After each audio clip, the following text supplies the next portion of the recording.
Welcome to the Learning Pines YouTube. We hope this video helps. The 2015 Ford Expedition is protected by a passive anti-theft system, PATS, that ties key transponder codes to the vehicle computer. Because of that factory security, you cannot add a key by button sequences alone.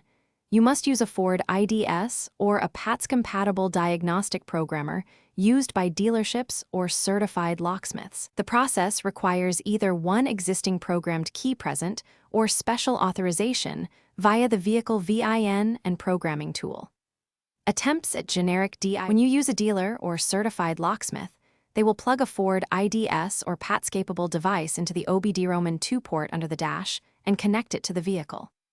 The technician authenticates the VIN, verifies proof of ownership, then uses the tool to put the PCM into programming mode, erase or add key slots, and write new transponder codes. They can program up to 8 keys per PCM and will cut a mechanical blade if needed. Total time is typically 15 to 45 minutes, depending on service and verification.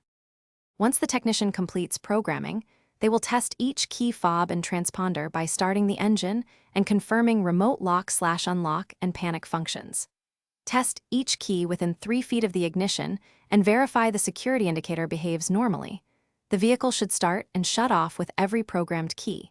Costs vary by market and whether a new remote fob or blade cutting is required. Typical fees range from about 0 to 50. If remote RF functions need separate syncing, the technician programs those in the same session.